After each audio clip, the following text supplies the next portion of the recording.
أعوذ بالله من الشيطان الرجيم. بسم الله الرحمن الرحيم. Welcome. Today we're going to spend some time with a few really profound questions from the Quran Surah al-Wāqiʿah. These are questions that gently but powerfully challenge our modern ideas about control and self-sufficiency. You know, our whole culture is built around this idea of the self-made person, right? The individual who seems to have mastered their own destiny. But this ancient text, it asks us to pause and look a little closer, to really peer beneath the surface at the very fabric of our existence. So, let's dive in. Okay, so here's our roadmap. We're going to walk through this in 5 steps. First, we'll look at this modern illusion of being self-made. Then, we'll listen to the Qur'an's gentle questions.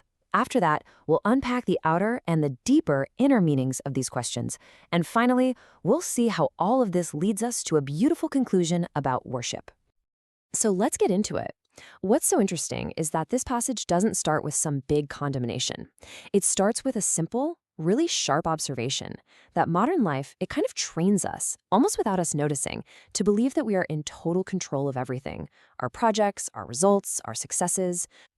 But the Qur'an offers a totally different way of seeing things. It doesn't condemn our effort, not at all. Instead, it just gently exposes the limits of that effort. It dismantles this whole idea of being self-made. The logic is just so simple and powerful. If you accept that you were created to begin with, how can you then deny the one who has the power to bring you back again? And this is where it gets really beautiful. The method here isn't a lecture. It's not a list of commands. Instead, it's a series of patient, rhythmic, and incredibly powerful questions. Questions about the very things that sustain us, that make up our world. It's an invitation to reflect, not just to obey. So where does it start? With the very beginning of human life. It draws our attention to our own incredibly small, humble origins. And the point here isn't to make us feel small in a bad way. It's a tool for humility. It's meant to gently crack open our arrogance and let a little bit of gratitude seep in. And then comes the core question. Are we the ones creating? The text makes it so clear. We, as human beings, we participate. We contribute a means, an action. But we are not the creators. That act of bringing something into existence from non-existence, that belongs to God alone. Now the questioning builds. It moves from our own creation to what sustains us, the food we eat. Think about it. We can do all the work of farming, right? We can prepare the soil, we can plant the seed, we can water it, but can any one of us actually command that seed to split open and grow? And here's that question again. Drawing that really sharp, clean line between our part and the ultimate source of that miracle. We play a role, we participate, but we don't make it grow. It's such a simple truth, but it's an incredible teacher of humility. The pattern continues, this time with something so basic, so essential to our life that we completely take it for granted: the water we drink. The Quran asks us to just stop for a second and really think about it. You see what this question does? It makes the ordinary sacred.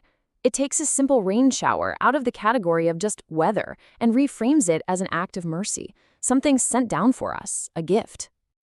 So you see the pattern here, right? Across all these examples, our own existence, our food, our water, there's this one fundamental distinction being made. Our role is participation.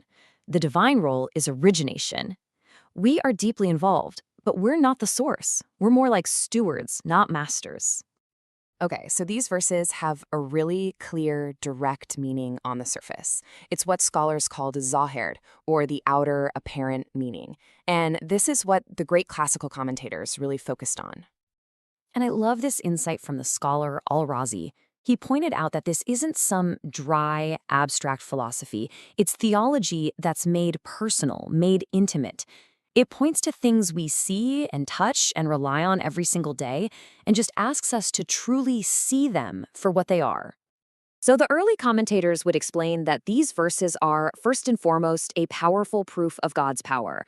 They teach us that our actions are a kind of sacred trust, a stewardship, not absolute ownership.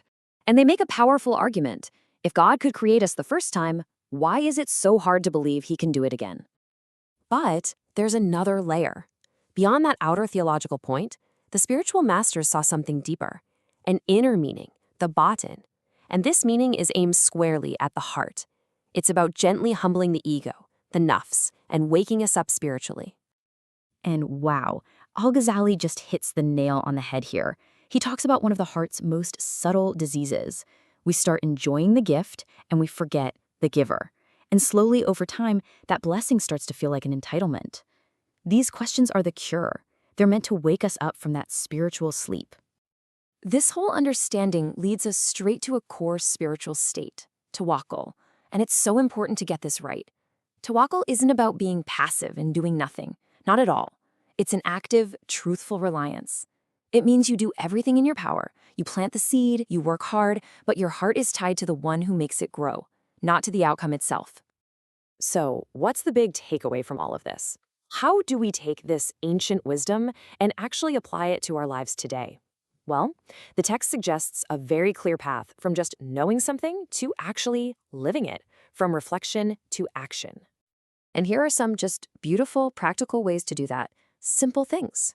Starting our tasks with a conscious recognition of God, Bismillah. Taking a moment to actually thank Him for ordinary things like a glass of water. Pausing before we claim full credit for a success. And, just as importantly, returning to that trust when things don't go our way without bitterness. In the end, where does all this lead?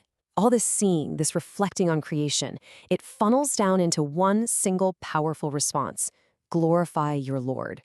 The real proof that you've understood isn't arrogance about what you know. It's a state of awe for what you've been shown. And this beautiful personal prayer, this munajat, just wraps it all up so perfectly. It's the summary of the whole journey, isn't it? The journey from the illusion of self-sufficiency back to a life of remembrance, gratitude, and awe. Just beautiful. This reflection was put together with gratitude by Mir Ali Shah, a seeker who shares through the Living the Wisdom of the Qur'an platform. And we ask for forgiveness and acceptance for any errors, especially any AI-related mispronunciations in this explainer. And so, we'll leave you with that final question to ponder. Where in your own life have you maybe mistaken your management for true mastery? Thank you for joining us.